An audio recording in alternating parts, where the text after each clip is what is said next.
What's up, everybody? How you guys doing? So, video topic for Friday is wearables are gimmicks. I'm going to give you my reasons why. So, we're coming into like the era of wearables. Like that is what seems to catch people's attention nowadays. And of course, since there's more and more coming out, looks like, we're going to have this whole new look at how mobile technology works. So with that, having the Moto 360, the LG G Watch, the Samsung Galaxy Gears, and now Apple has the Apple Watch.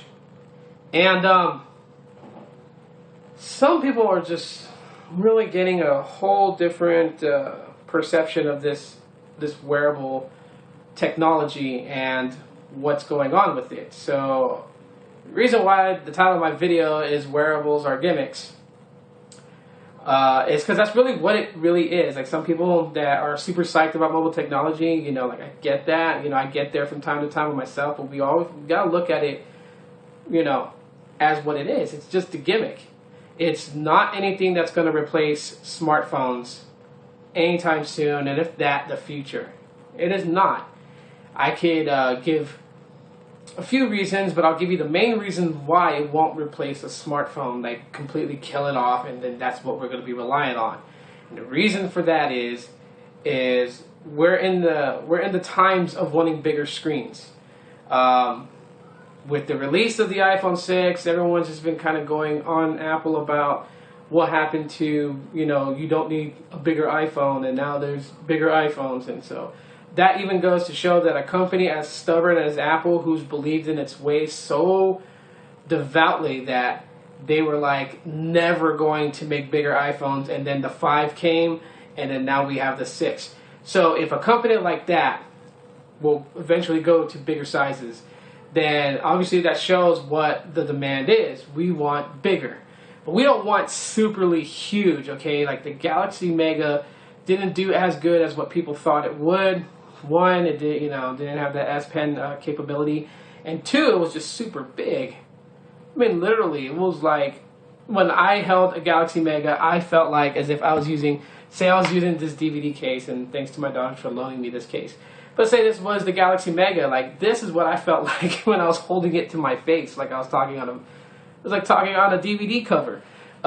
So yeah, but we do want bigger. Look at the Note series. Look how successful the Galaxy Note series has been. Look at Sony's Xperia Z and how popular that went.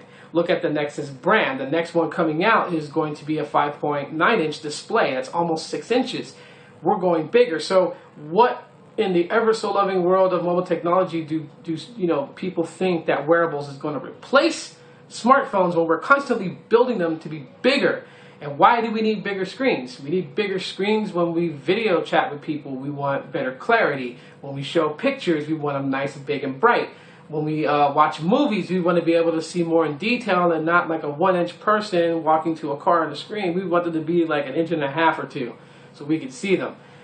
So wearables is not going to be something where you're going to walk into AT&T and be like, talking to the rep and say, wow, you guys have the Galaxy S5 active, but I was actually looking for the Galaxy Gear and a 2-year contract with a voice and data plan. Like, no one's really going to do that, okay? But what are wearables for? In my opinion, they're just like, how when you download an application in the Play Store and then it has an add-on app for an extra feature. That's what the wearable is. It's like you buy a smartphone, and if you need something to assist that smartphone, get a wearable. What market would benefit from this? Business people. Business people would benefit from wearables greatly because it is an assistant to their smartphone. So without them having to dig in their pocket and pull out their smartphone to get an important email or text, they can get it pushed to the wearable, which sits on their wrist. So it's not really obstructing the meaning of having someone to go, hold on a second, and pull out their smartphone when it's just as simple as, sitting at the meeting, listening to the CEO, give out all his ideas, and an important message comes through, and it's just like, you're checking the time real quick, and back to your meeting. That's who would benefit from this for. But for average consumers, it would benefit us in a way where it's like you're driving your car, you get an important text. Of course, it's not safe to text and drive. It's what causes most of the accidents nowadays, besides DUIs and DWIs. But you're driving on the road, and if you're, if you're one-handing it, with your arm relaxed on where the window's at, just enjoying the breeze, and you get an important text message, you see that as you're driving on the road, you can easily touch and read the message while you're driving. Just kind of doing that eye shift back and forth, to make sure you don't crash. And you can get an important message while you're driving without having to reach for your smartphone and put a smartphone in front of your face and cause any type of accident. That's where it comes in, and that's where the idea is great for. But as far as it replacing smartphones, I don't see that happening, really. And I sure as hell don't want to have that happen, because I'm sure as hell not going to be wanting to talk to a watch for 1 hour all day long. I mean, it make you feel cool, make you feel like Dick Tracy, or or if your fantasy was ever to be a Power Ranger, you can talk to someone and it's just like whatever. I don't see it replacing smartphones anytime soon. So you guys can leave your comment in the comment section of this video. What do you guys think about wearables? I personally think that they're really neat, they're really cool, but like I said, I don't see it replacing smartphones. So people's perception needs to change. That's not in the future of mobile technology that is going to replace smartphones. It's just an assistant to smartphones. On top of that, seems like the Google Voice integration is actually going out pretty good.